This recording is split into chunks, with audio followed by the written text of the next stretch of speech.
Pega aí o papel, pega a caneta, pega a Bíblia, vamos estudar. Pega papel, pega a caneta, pega a Bíblia. Se você não tem Bíblia, já abre aí no seu computador, abre aí no seu celular, no seu smartphone, tá? A Bíblia online. Eu vou tirar os comentários agora, ok? Para a gente já começar a nossa aula. 887 pessoas, isso dá para passar de 1000, gente. Envia aí esse aviãozinho para mais gente aí, manda aí para mais gente. Eu já estou aqui com o meu marca-texto. Se você está com o seu marca-texto, sua caneta, eu já estou aqui com as minhas canetas, ok? Ó, marca-texto na mão, canetas na mão, Bíblia em posição, tá aqui? Bíblia em posição, tá? Vamos chegar aí às 900 pessoas. Vamos ver se a gente chega pelo menos a 1000 pessoas para a gente começar essa aula logo. Vou ter que começar antes do 1000, não queria não. Ó, 900 pessoas, mas menos de 90 pessoas para a gente começar essa aula aí. Pá, para 1000 pessoas. Vamos lá. Manda aí, faz esse aviãozinho chegar para mais 10 pessoas aí. Olha aí, ó, 941, falta menos de 60 pessoas agora para a gente chegar a 1000 e começar essa live aí, ó, menos de 50 pessoas. Vai lá, envia um aviãozinho para mais 10 amigos aí que precisa pegar esses códigos do Criador aqui sobre a salvação. Bora lá? E já vai abrindo a sua Bíblia então, primeiro texto, ó. Primeiro ponto, vamos descrever aqui como vai ser a nossa aula. Eu vou falar, tá bom? Primeiro, a origem da vida. Segundo, a origem da morte. Terceiro, a salvação judicial. Quarto, a salvação orgânica. Quinto, os 3 tempos da salvação. E nós encerramos essa live. Uau! Vamos começar a aula com mais de 1000 pessoas ao vivo ao mesmo tempo. Glória a Deus, é isso aí. Pega o código, irmão. Pega o código, né? Pega o código do Criador aí, vamos para cima. Vamos para cima. Vamos lá. 1 Tessalonicenses capítulo 5, verso 23. Esse é o nosso primeiro texto. Fique ligado nos textos, que eu vou ser rápido, tá? E preste atenção, eu não vou ser profundo demais nessa aula, porque uma live de 1 hora não vai dar pra gente falar tudo sobre esse assunto. Então não vou ser profundo demais, eu vou ser raso, relativamente superficial, mas eu vou responder no final a pergunta que não quer calar. Quem estava certo, Calvino, Armínio, e com base em tudo que eu vou te ensinar hoje, você vai poder responder essa pergunta também para todo mundo, ok? Para todo mundo. Então, vamos lá começar a nossa aula com 1000 pessoas aí ao vivo, 1050 pessoas ao vivo. Primeiro texto nosso é 1 Tessalonicenses capítulo 5, verso 23, está escrito assim, que o mesmo Deus de paz vos santifique em tudo, e que todo o vosso espírito, né, vírgula, e alma, vírgula, e corpo, sejam conservados plenamente irrepreensíveis para a vinda de nosso Senhor Jesus Cristo. Primeiro ponto.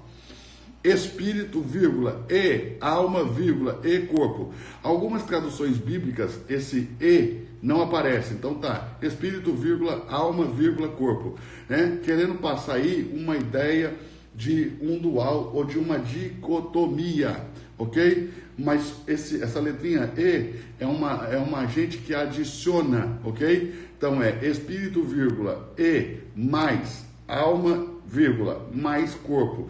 Então, aí nós temos aí o primeiro momento, né, da nossa aula, já entendendo sobre a tricotomia do homem. Esse é o homem tricótomo, o homem tripartido. O homem é espírito mais alma mais corpo. O homem não é dicótomo, o homem é tricótomo. O primeiro ponto que você precisa entender é isso aí.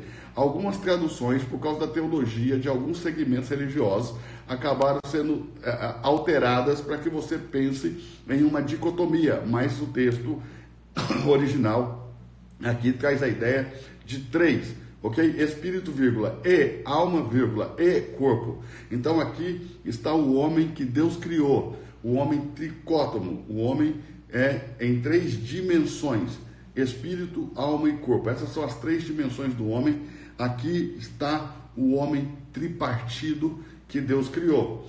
Como Deus criou esse homem? Como começou a vida? Como iniciou-se a vida desse homem? Venha comigo aqui em Efésios, no capítulo de número 1. Efésios, capítulo de número 1. Efésios, capítulo de número 1, verso de número 4. Vamos lá. Efésios, capítulo 1, verso 4, vai dizer desta maneira: como também nos elegeu nele antes da fundação do mundo. Então presta atenção, Deus nos elegeu nele nele, dentro dele. Esse nele fala dentro dele, antes da fundação do mundo. Quando Deus perguntou para Jó, lá em Jó, no capítulo 38, a partir do verso 4, responde-me se tens inteligência. Onde você estava quando eu fundava a terra? Se Jó tivesse essa revelação, né, da epístola que Paulo escreveu aos Efésios, ele saberia responder: eu estava em ti, Senhor. Olhe para isso. Você consegue responder hoje o que Jó não conseguia responder naquele momento. Preste atenção nisso aqui. Efésios no capítulo 1, verso 4, como também nos elegeu nele antes da fundação do mundo, ou seja, nós já existíamos antes mesmo da fundação do mundo, antes mesmo que o Senhor criasse o primeiro pó da terra, nós já existíamos em Deus, nós já estávamos em Deus. Você está ligado aí? Pega o código. Pode parar de esconder a sua idade, principalmente as mulheres que gostam de ficar escondendo a idade. Pode parar de esconder a idade. Você é mais velho do que você imagina. Você existe desde antes da fundação do mundo. É óbvio que você não existe em corpo físico, mas você existe em espírito. Deus te escolheu nele, dentro dele, antes da fundação do mundo. E outra coisa que isso nos mostra é que nós não somos resultado de nenhum acidente. Você não nasceu por acaso, você não nasceu por acidente. Independente da circunstância que você tenha nascido, você é um projeto de Deus, você é um plano de Deus, você foi escolhido por Deus antes mesmo que o primeiro pó da terra fosse formado. Deus te elegeu, Deus te escolheu dentro dele. Nós temos origem em Deus, e é por isso que Deus sempre vai expressar sua preocupação em como nós tratamos o nosso próximo, em como nós tratamos o outro. Porque por mais que ele seja um bêbado lá deitado na sarjeta, que você passa por cima, um mendigo que está ali pedindo comida que você passa por cima, aquela pessoa, aquele ser humano saiu de dentro de Deus, ele tem origem em Deus enquanto ao Espírito, e por isso Deus tem tanto cuidado que você cuide de como vai tratar essa pessoa, porque essa pessoa tem origem em Deus, ela saiu de dentro de Deus, como você foi gerado dentro de Deus. Deus gerou você dentro dele, como uma mãe gera um filho. Assim como uma mãe gera um filho dentro dela, isso é uma tipologia de Deus, ok? Deus também gerou o espírito do homem dentro dele. Venha comigo em Zacarias no capítulo 12. Zacarias no capítulo 12. Para quem não sabe onde fica Zacarias aí, você vem para Mateus, ok? De Mateus você volte Malaquias e depois Zacarias no capítulo 12, verso 1, vai dizer assim: penso da palavra do Senhor, Deus de Israel. Fala o Senhor, que estende o céu e que funda a terra. Esse é o Deus Criador. Pega o código da criação. Pega o código do Deus Criador. O Deus Criador está compartilhando um código de criação conosco. Olhe bem. E que forma o espírito do homem dentro dele. Então preste atenção. O espírito do homem é formado dentro do Deus Criador de todas as coisas. Você foi formado dentro de Deus. O espírito do homem foi formado dentro de Deus. Pega esse código aí, irmão, e dorme com esse barulho aí, dorme com esse código aí na sua cabeça. Você tem origem em Deus e você foi formado dentro de Deus. Deus formou o seu espírito dentro dele. Fala o Deus que estende o céu e que forma a terra e que cria a terra e funda a terra e que forma o espírito do homem dentro dele. Está aqui, Zacarias capítulo 12, verso de número 1, ok? Por isso Deus é o Pai dos Espíritos. Talvez você nunca tenha ouvido essa expressão, Deus, o Pai dos Espíritos. Deus é Pai dos Espíritos, porque Deus não cria espíritos. Deus gera espírito e cria matéria. Se você puder anotar essa frase, ok? Deus gera espírito e cria matéria. Deus não cria espírito, Deus gera espírito. Ele gera espírito e cria matéria. Matéria ele cria, ele forma, com a mão lá, como ele manipulou o homem lá, ou com o poder da sua palavra. Mas o espírito ele gera dentro dele, ok? Ele gera, por isso ele é o Pai dos Espíritos. Venha comigo aqui, por favor, em Hebreus, no capítulo 12. Abra sua Bíblia comigo em Hebreus, no capítulo de número 12 e verso de número 9. Hebreus capítulo 12, verso 9 diz assim: além do que, tivemos os nossos pais que segundo a carne nos corrigiam, e nós os reverenciávamos, não havemos de estar em muito maior sujeição ao Pai dos Espíritos e viveremos? Então Deus é o Pai dos Espíritos. Hebreus capítulo 12, verso de número 9. Deus, o Pai dos Espíritos. Então presta atenção, Deus gerou você dentro dele, por isso que ele, quando forma o primeiro homem Adão, ele sopra o que está dentro dele, esse sopro, ok? Esse sopro é que vai dar vida ao homem. Ou seja, o Ruá, o Espírito de Deus, vai introduzir na matéria o espírito humano, ou seja, o fôlego de vida. Essa é a lei do espírito de vida. Ou seja, o Espírito de Deus vai conduzir o espírito de vida, desde o sopro de Deus, que é o Ruá de Deus, o Espírito de Deus, ele vai conduzir o espírito humano para dentro da matéria. E a junção desses dois elementos, espírito humano mais matéria, vão trazer à luz um terceiro elemento, a alma vivente. Venha comigo em Gênesis, no capítulo 2, verso 7. Abra comigo a sua Bíblia em Gênesis, no capítulo 2, verso 7. Então formou o Senhor Deus o homem do pó da terra. Esse pó da terra aqui é Afar, ok? A poeira da terra. Dessa poeira, desse pó da terra que estava úmido, ok? Porque esse pó da terra estava úmido. Veja o verso 6. O vapor, porém, subia da terra e regava toda a face dela, então a terra estava úmida, era terra molhada. Desse Afar, desse pó da terra úmido, Deus formou o homem. E esse boneco inanimado, esse corpo inanimado, tá, vai receber vida no sopro de Deus. E soprou nas suas narinas o fôlego de vida, soprou o fôlego de vida. A palavra aqui para fôlego de vida é Neshama. A palavra hebraica para fôlego de vida é Neshama, que em Provérbios, no capítulo 20, verso 27, essa mesma palavra Neshama aparece sendo traduzida por espírito do homem. Então, fôlego de vida ou espírito do homem servem como tradução para Neshama. Então, aqui você pode traduzir dessa maneira, ó, e soprou nas suas narinas o espírito do homem, ou fôlego de vida, e o homem foi feito alma vivente. Alma do hebraico Nefesh, Neshama é o espírito humano, Afar é o pó da terra e Nefesh é a alma vivente. Essas são palavrinhas hebraicas, talvez você não esteja familiarizado com o hebraico, mas eu já vou te explicar. Afar, pó da terra, ou Neshama, o espírito do homem, e Nefesh, a alma vivente. Nós somos os únicos seres em todo o universo, tripartido e com espírito. Nós não somos bipartido como os animais. Os animais são corpo e alma. Nós somos corpo, alma e espírito. E é isso que nos diferencia dos animais. A consciência, a intuição e a comunhão com Deus. É isso que nos diferencia dos animais. Os animais têm uma nefesh menor que a nossa, ok? Não tão preparada como a nossa. É uma nefesh diferente da nossa, ok? Mas eles são corpo e alma. E nós somos corpo, alma e espírito. Guarde sempre isso, tá bom? Guarde isso no seu coração aí, guarde isso, guarde essa lembrança. Então, vamos ver esse homem tripartido que possui um espírito humano em Jó, no capítulo 32, verso 8. Jó, capítulo 32, verso 8.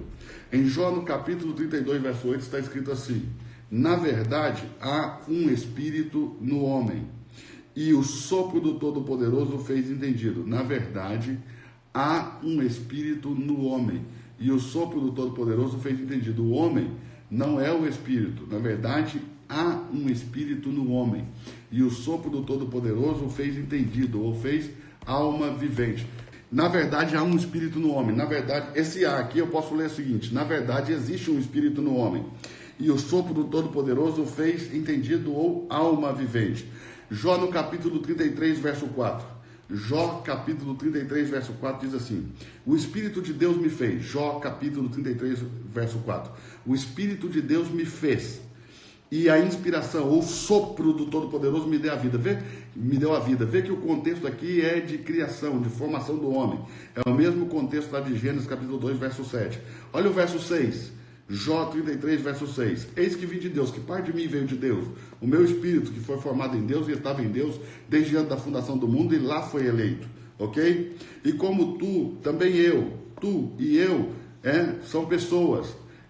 Eu, tu, nós, vós, eles, são pessoas. Vamos lá. E como tu, também eu do barro fui formado. Barro aqui é o corpo humano. Então, em um só versículo, nós temos a tricotomia do homem todinha aqui em Jó, o homem tricótomo. Preste atenção, esse homem tricótomo, ele recebeu corpos, ok? Um corpo espiritual para interagir com o mundo espiritual e um corpo natural para interagir com o mundo natural. O homem foi criado, para interagir com Deus. João 4:24 diz: Deus é espírito. E para interagir com Deus, ele precisa de um corpo espiritual. Mas ele também foi criado para interagir com a terra, com as pessoas, com o mundo natural, com os outros seres humanos. Então, para isso, ele precisava de um corpo físico, porque a terra é matéria, a terra é física. Então, ele precisava de um corpo físico para interagir com a terra. Aliás, todo o corpo, todo espírito na terra sem um corpo se faz ilegal. Nenhum espírito pode interagir na terra sem um corpo. Foi por isso que quando Satanás, o diabo, quis falar com a mulher lá no Jardim do Éden, ele precisou usar o corpo da serpente, porque todo o corpo, todo espírito, sem um corpo na terra se faz ilegal. De novo, todo espírito sem um corpo na terra se faz ilegal. Até o Espírito Santo, quando quer operar na terra, olha o que ele diz: ofereça os vossos corpos. Ele precisa usar você. Por que o próprio Espírito Santo não prega para todo mundo? Por que os anjos não pregam para todo mundo? Não. Os espíritos precisam de corpos. Então Deus, o Espírito de Deus precisa usar você para pregar o Evangelho para alguém. Mas quem faz a obra é Deus, não é você. É a obra de Deus, não é a obra do Eduardo, não é a obra sua, tá bom? Vamos lá, 1 Coríntios capítulo 15, verso 40, vamos ver um pouquinho sobre esses corpos, o corpo espiritual e o corpo natural. Vamos lá. Em 1 Coríntios capítulo 15, verso 40, está escrito assim, ó: há corpos celestes e corpos terrestres. Há corpos celestes e corpos terrestres. Gente, dá para mandar para mais 2 ou 3 amigas essa live ainda, dá tempo deles pegarem, hein? Nós estamos só na introdução. Há corpos celestes e corpos terrestres. Há corpos do céu e corpos da terra. Mas um é a glória dos celestes e outra é a glória dos terrestres. Uma é a glória do sol, outra é a glória da lua, e outra é a glória das estrelas. E até uma estrela se difere em glória de outra estrela. Uma estrela se difere em glória de outra estrela. Vamos lá? Assim também na ressurreição dentre os mortos. Assim também será na ressurreição dos mortos. Semeia-se num corpo em corrupção, semeia-se num corpo mortal, corruptível, ressuscitará em um corpo glorificado, em um corpo incorruptível, em um corpo imortal. Semeia-se em ignomínia, semeia-se em vergonha, ressuscitará em glória, ressuscitará em vigor. Semeia-se em fraqueza, ressuscitará em força. Semeia-se no corpo natural, verso 44, é o mais importante para nós, e ressuscitará corpo espiritual, né? Se há um corpo natural, há também um corpo espiritual. Olha o texto: se existe um corpo natural, existe também um corpo espiritual. Veja como o texto se refere ao espírito do homem como um corpo. Se existe um corpo natural, existe também um corpo espiritual, ok? Então, como que a vida começou? Ela começou no espírito, ok? No soprar do espírito com a matéria veio a existência, a alma vivente, o ser vivente, ok? E esse ser vivente, ele recebeu 2 corpos, um corpo espiritual para interagir com o mundo espiritual, um corpo natural para interagir com o mundo natural, e tudo que ele faz enquanto está encarnado é uma semeadura. Quando ele desencarnar, vem a colheita. Tudo que ele faz enquanto ele está na terra, enquanto o espírito está no corpo, é uma semeadura. Depois disso vem a colheita, ok? É por isso que está escrito lá em Tiago, tá? No capítulo 2, verso 26, vamos lá comigo? Tiago, depois de Hebreus, depois de Tiago, capítulo 2 e verso 26, dessa maneira: assim como o espírito sem o corpo, assim como o corpo sem o espírito é morto, também a fé sem obra é morta. De novo, assim como o corpo sem o espírito é morto, né? Então o que ele está dizendo? Que um corpo que não tem espírito é morto. Quando que o homem morre? Quando o seu espírito deixa o seu corpo, ok? A alma está acoplada a ele. Lembre-se disso. Senão você desmancha o ser que Deus criou. Apesar de você poder discernir entre alma e espírito, porque a palavra de Deus é poderosa, como diz lá em Hebreus capítulo 4, verso 12, é poderosa, mais penetrante do que uma espada afiada de 2 gumes, capaz de penetrar tão profundo a ponto de separar juntas e medulas, alma e espírito, não é capaz de desacoplar, não é isso, porque junta e medula nem está acoplado, mas presta atenção. É capaz de te dizer exatamente o que é uma junta, te dizer exatamente o que é uma medula, te dizer exatamente o que é uma alma e te dizer exatamente o que é um espírito. É separar para o discernimento, não é desacoplar um do outro não, tá bom? Então presta atenção, porque assim como o espírito sem o corpo é morto, ou seja, quando o espírito se desliga do corpo, isso é morte. Morte vem daí, desligar. Desligou o corpo natural do corpo espiritual. O que acontece depois? Imediatamente vem o juízo, ninguém vai dormir, tá? Imediatamente vem o juízo. Ainda não é o julgamento, porque porque os julgamentos vão acontecer, são 3 julgamentos: o tribunal de Cristo, o julgamento das nações e o juízo final, né? O tribunal de Cristo para julgar os salvos, os julgamentos das nações as nações serão julgadas no reino milenar de Cristo, e o juízo final para julgar todos aqueles que foram condenados. Mesmo aqueles que foram condenados precisarão passar por um juízo, um tribunal, um julgamento justo, ainda que já saibamos a sentença, estão condenados, mas eles vão passar por um julgamento justo. Até o inferno vai devolver os seus mortos para que eles sejam julgados, né, e passem por um julgamento justo, ainda que a sentença já seja a condenação eterna, ou seja, o lago de fogo, que é a morte eterna, ok? Então preste atenção aqui comigo. Depois que o homem morre, vem imediatamente o juízo. Abre a sua Bíblia em Hebreus, capítulo 9, verso 27.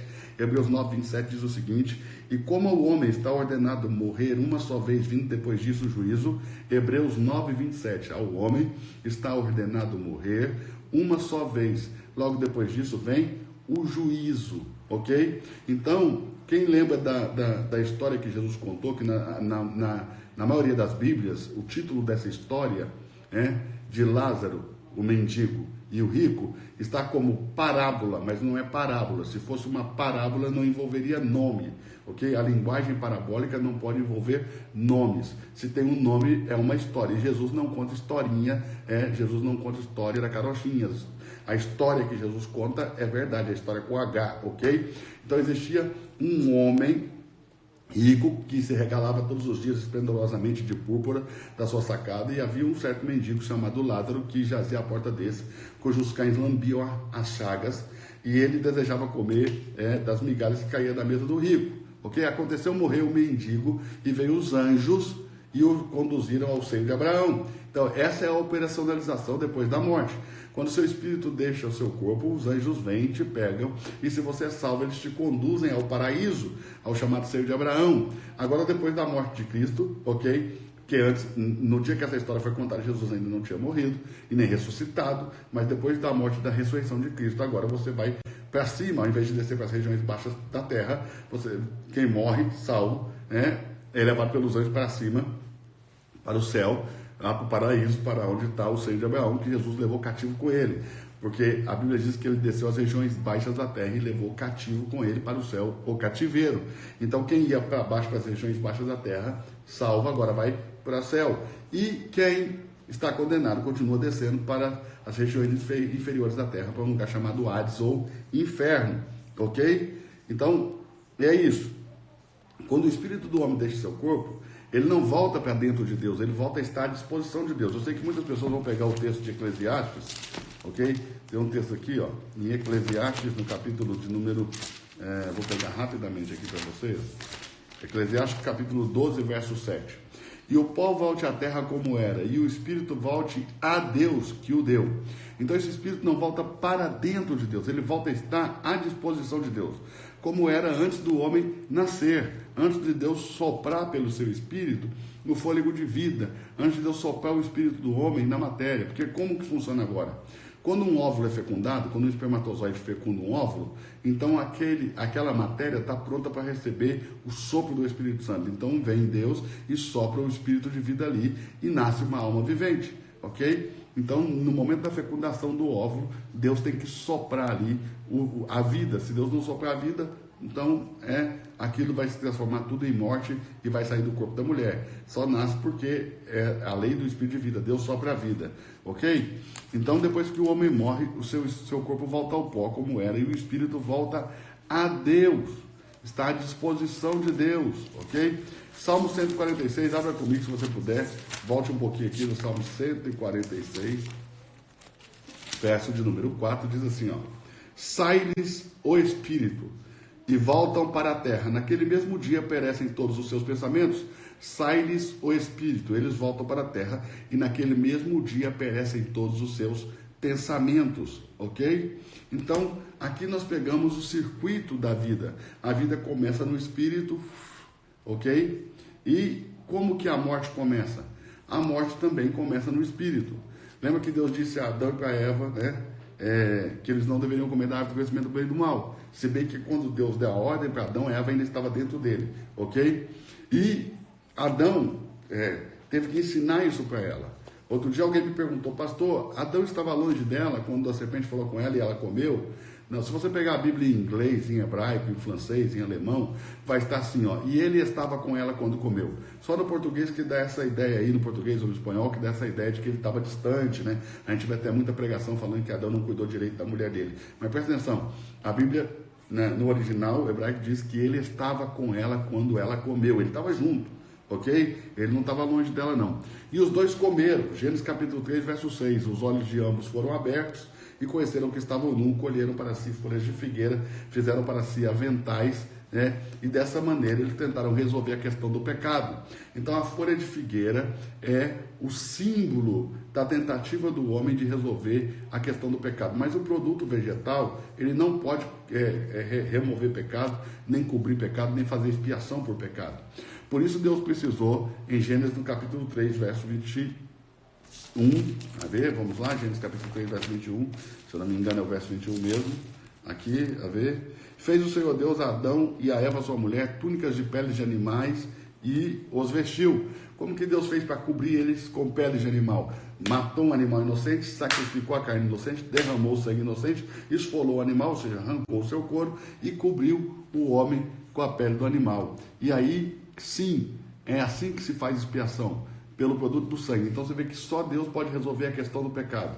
O homem tentou resolver a questão do pecado com folha de figueira, mas quando Deus veio no jardim, o homem fugiu dizendo, porque estava nu, me escondi, mas ele não estava nu, ele estava com a folha de figueira, só que a folha de figueira não tem poder de esconder o pecado diante de Deus.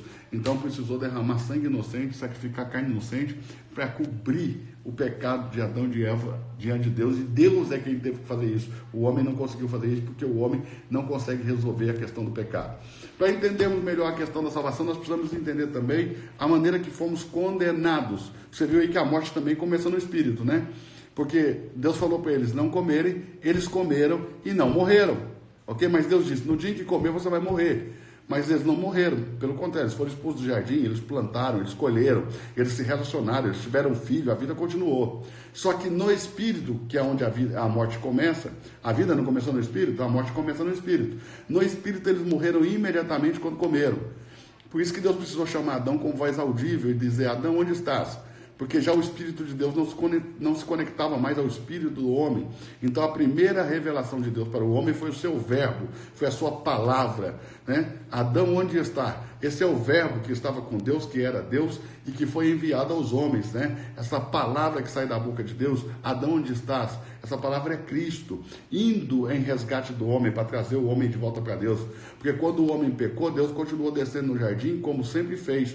Ou seja, o pecado do homem não afetou a Deus, o pecado do homem afetou o homem. Quem fugiu de Deus foi o homem, não foi Deus que deixou de descer. Se aquele pecado do homem fosse empecilho para Deus trazer o homem de volta, Deus não desceria mais no jardim e pronto. Mas Deus continuou descendo, quem fugiu foi o homem. E foi Deus que foi atrás do homem, não o homem que foi atrás de Deus. Adão, onde estás? Ok? Deus foi atrás do homem, mas nós precisamos entender isso aí. A morte começa no espírito, depois na alma. O que é a morte da alma? É a degradação do caráter de Deus na nossa alma. Ou seja, na alma de Adão estava impresso o caráter de Deus. E a degradação desse caráter é a morte da alma. E por último, a morte do corpo. Então, a morte espiritual é imediata, mas a morte da alma e a morte do corpo são mortes gradativas. Ok? É um processo gradativo. Então o homem primeiro se tornou desobediente, tá? Morreu um pouco da alma. Depois em Caim ele se tornou homicida, morreu mais um pouco da alma. Em Lameque ele se tornou polígamo, morreu um pouco mais da alma. E assim, né, até chegar em Babel, o homem estava com a alma completamente contrária a Deus. Por isso que o homem fez uma rebelião corporativa contra Deus, porque já a sua alma estava completamente morta. Então o homem vai morrendo na alma aos poucos. E hoje a nossa alma, né, de quem nasceu de novo está sendo restaurada, mas de quem não nasceu de novo é totalmente contrário a Deus. Por isso que a Bíblia diz que aqueles que são filhos da desobediência andam debaixo do curso do príncipe deste mundo, do espírito que é o príncipe das potestades do ar. Então, presta atenção, quem não tem a Cristo está com a alma assim totalmente morta e ainda influenciada por espíritos malignos. Isso é o que a Escritura diz, ok? Pega o código, que não é Eduardo Reis falando não, é a Escritura que declara isso, ok? Então, assim como a vida começou no Espírito, a morte começou no Espírito. Agora presta atenção, eu nasci condenado, né? Você nasceu condenado. E quem foi alcançado pela pregação do Evangelho ouviu essa pregação mais de uma vez, inúmeras vezes, que nós nascemos condenados. Ora, se eu nasci condenado, eu não fui condenado por nada que eu fiz de errado, porque eu já nasci condenado, eu não tinha feito nada de errado antes de nascer. Ok? Então põe na sua cabeça a condenação com a qual você foi condenado como homem, ok? Não foi por causa das coisas que você fez de errado, ou que você deixou de se fazer, porque você já nasceu condenado, sem ter feito nada certo ou errado, você já nasceu condenado. Então nós fomos condenados por causa do pecado do homem Adão, entende? E do mesmo modo que o pecado entrou no mundo por um homem, e a morte passou a todos os homens. Então o que passou a todos os homens? A consequência. Por um homem entrou o pecado e a morte passou a todos os homens. Então todos os homens agora morrem, tanto no corpo como na alma, e já nascem espiritualmente mortos, e ainda morrem na alma e no corpo, né, por causa do pecado do primeiro homem. Assim como por um homem entrou o pecado no mundo, por um homem o pecado deve sair também. Por um homem o pecado entrou, por um homem o pecado deve sair. E do mesmo jeito que a morte entrou por um homem e passou a todos os homens, por um homem a morte perde o seu poder de matar, ou seja, cai o império da morte. Cai o império da morte em Cristo. Um primeiro Adão e um último Adão. Adão foi o primeiro homem gerado sem a necessidade de uma relação sexual entre um homem e uma mulher, e Jesus Cristo foi o último. Por isso, primeiro Adão, último Adão. Por um Adão, o pecado entrou no mundo e todos os homens foram condenados. Por um outro Adão, o pecado vai sair do mundo e todos os homens que quiserem serão salvos. Aqueles que crerem, confessarem Jesus como Senhor e crerem com o seu coração que Deus o ressuscitou dos mortos. Então, presta atenção, serão salvos. Então, a condenação não tem nada a ver comigo, assim como a salvação também não tem nada a ver comigo. E já estamos falando do primeiro aspecto da salvação, que é o aspecto judicial. Como a condenação não tem nada a ver com você, a salvação também não tem nada a ver com você. Por causa de um homem fomos condenados e por um homem somos salvos. Por isso que Deus se fez homem. Esse é Jesus Cristo, o Filho do homem. Jesus Cristo, o Filho do homem, fala do seu aspecto como remidor e do aspecto judicial da sua obra. Cristo, o Filho de Deus, fala do seu aspecto divino e do aspecto orgânico da redenção de Deus, ok? Da transformação da alma. Está conseguindo pegar aí ou não? Então, dois aspectos. Então, quando Cristo morreu na cruz, já se cumpriu toda a justiça de Deus por um homem, o pecado entrou por um homem, o pecado saiu. Então todo o castigo que era desse homem, Adão, o primeiro Adão, veio sobre esse homem, Cristo, o último Adão, satisfazendo a justiça de Deus. Por exemplo, se Deus me condenar agora, que eu tenho a Cristo, ok? Por qualquer coisa, por causa do pecado, se ele me condenar, lembre-se, se ele me condenar, ele vai estar cobrando 2 vezes por um crime só. Porque a condenação veio por Adão, não veio pelo que o Eduardo Reis fez de errado. Não foi o que o Eduardo Reis fez de errado que condenou o homem.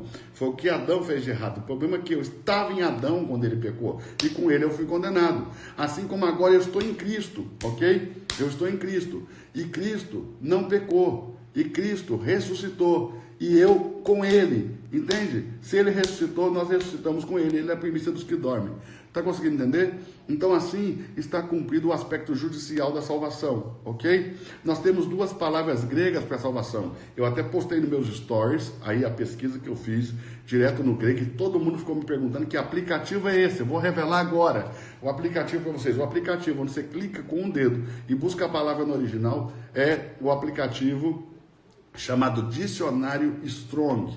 Está na Bíblia Revista Atualizada da Oliver Tree. Ok? Então você pode baixar o aplicativo Oliver Tree, aí você vai adquirir a Bíblia Revista Atualizada lá, que tem Strong, eu acho que é $19, e você vai ter toda essa revelação aí num clique, ok? Então o aplicativo que eu usei para fazer as pesquisas é Oliver Tree.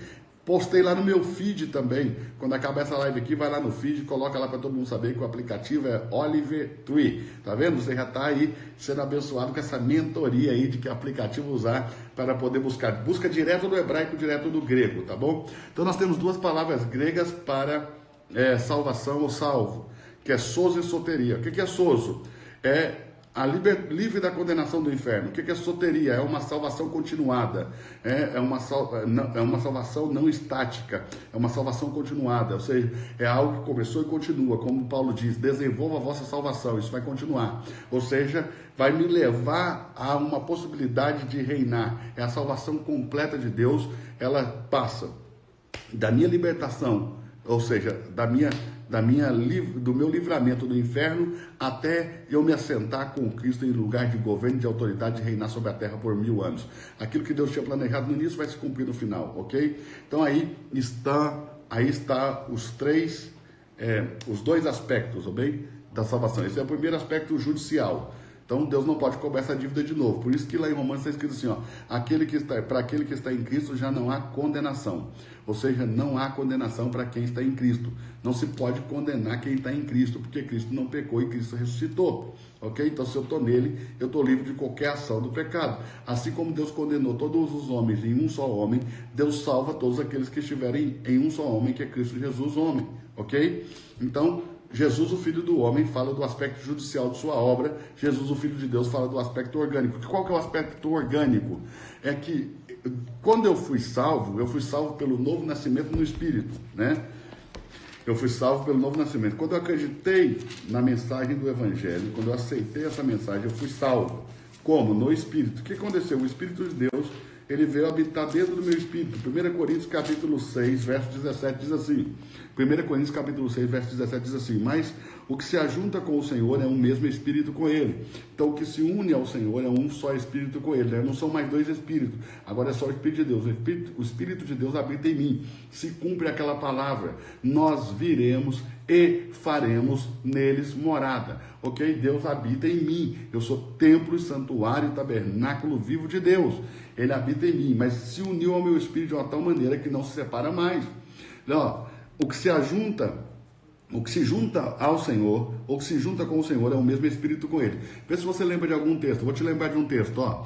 Por essa causa deixará o homem, seu pai e sua mãe, a juntar-se-á a sua mulher, e serão ambos uma só carne. João 4,24 diz, Deus é Espírito, então não dá para unir, ok? Deus na carne, Deus só se une no Espírito. Então você quer um casamento, e Deus não vai se divorciar de você. Por isso que ele é o esposo, você é a esposa, por isso que ele é o noivo, você é a noiva, porque está falando de um casamento. Ok? O novo nascimento no Espírito é um casamento com Deus. E Deus, a palavra divórcio não existe no vocabulário de Deus, então ele não vai divorciar de você jamais. Ok? O Espírito, ele foi dito, eu te darei um outro Espírito Consolador para que fique convosco para sempre. Ele vai estar com você para sempre. Ok? Então esse é o novo nascimento no Espírito. Agora, a minha alma não nasce de novo. Então como que a minha alma é salva? A minha alma é salva pela transformação, ou pela renovação, pela metanoia, né?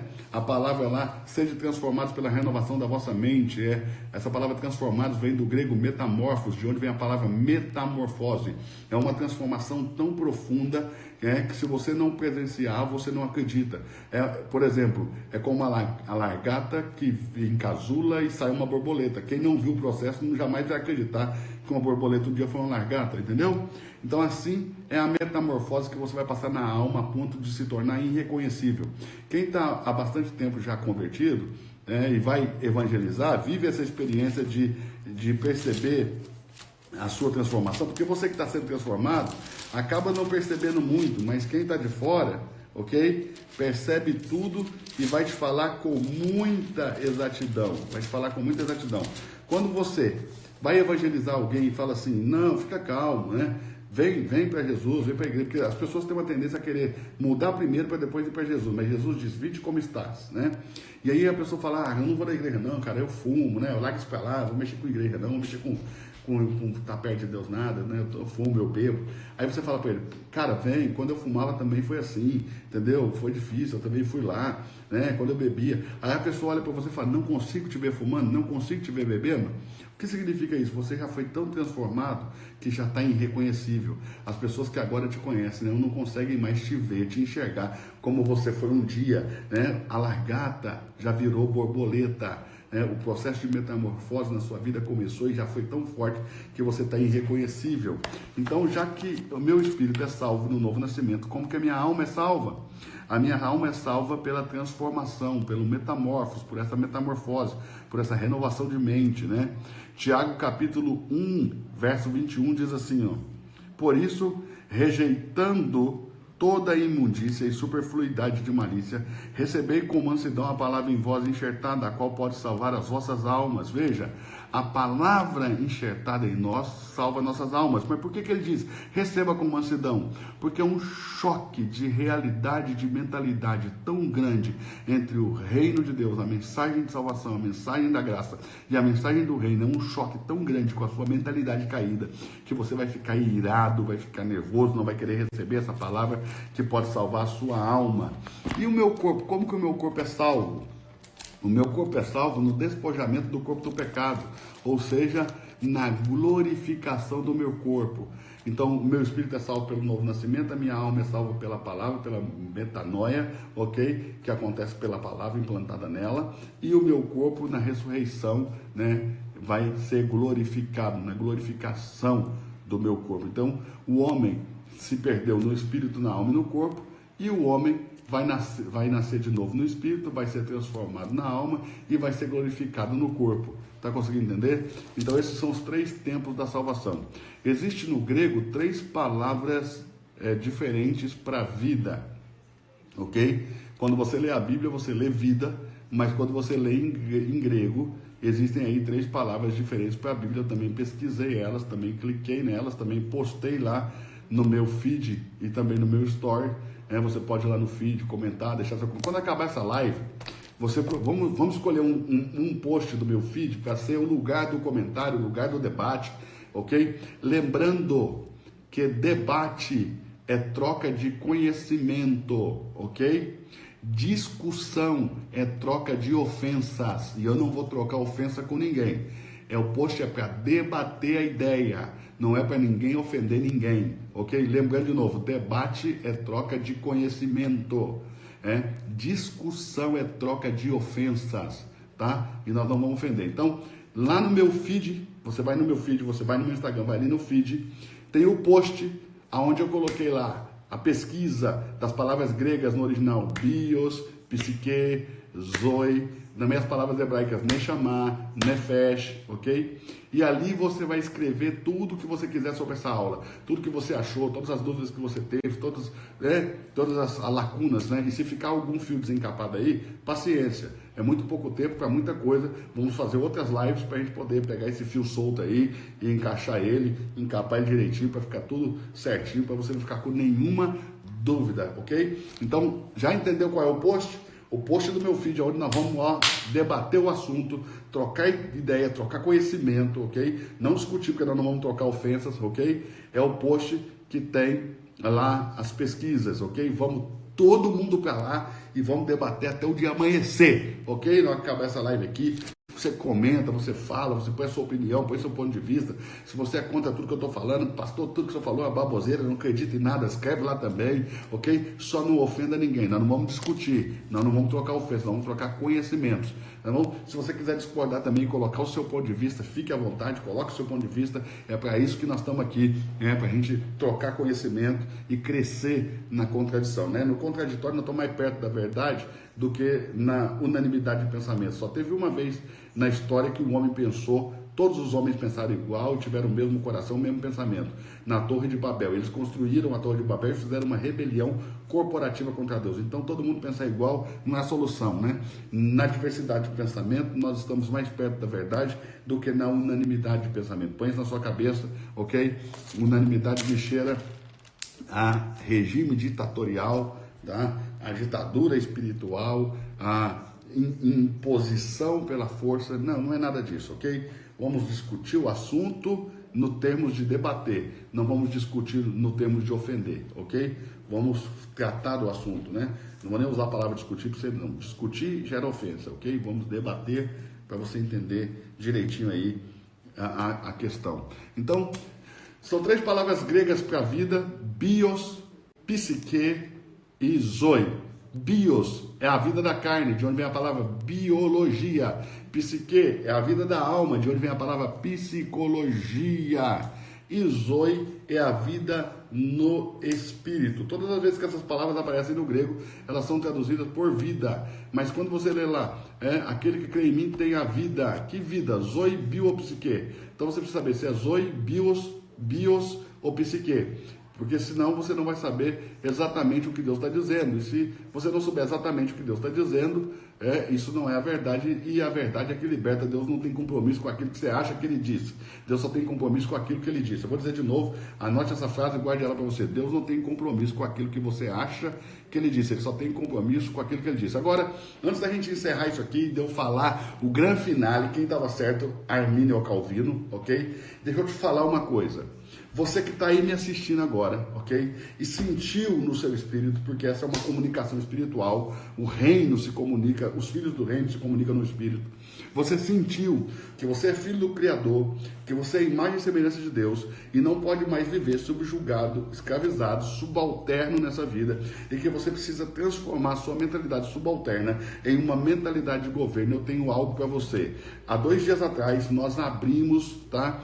O nosso treinamento intensivo de imersão sobre os códigos do reino, para você adquirir uma mentalidade de governo. Nós vamos falar tudo sobre o reino e o galardão, porque o reino é a recompensa dos crentes.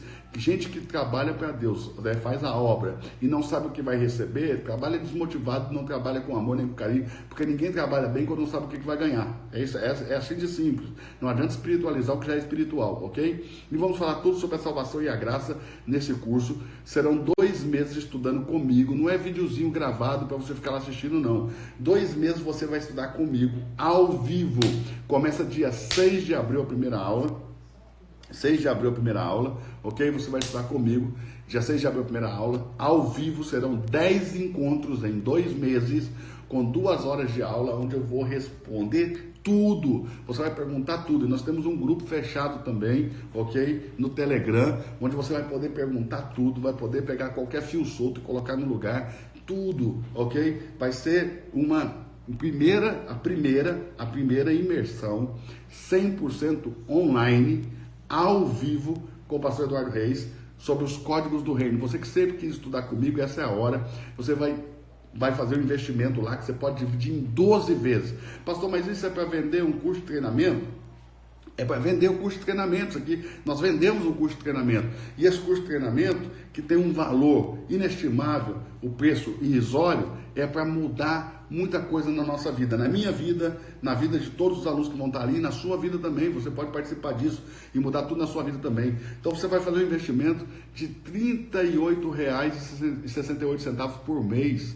É menos do que uma pizza por mês durante 12 meses para você participar, né, de uma imersão que pode fazer nascer o seu ministério, pode mudar a sua vida de uma forma assim radical, pode te dar governo sobre tudo aquilo que você não tinha, pode mudar a sua vida familiar, pode mudar a sua história, histórico familiar. Nós temos muitas provas sociais no meu ministério de pessoas que se aproximaram do meu ministério, participaram dos nossos treinamentos e mudaram suas vidas por completo. Então essa é a sua oportunidade, essa é a sua chance, é o momento que Deus está te dando. Deus está te conectando a esse mastermind, né? Essa união de mentes, ok? Para que você possa, mas não são mentes, qualquer mente não, é mente de governo, mente de reino, gente, né, que quer reinar, que quer governar, que não quer mais ser escravo, nem do diabo, nem do pecado, nem de mais coisa nenhuma. Eu decidi que não quero mais ser escravo de nada.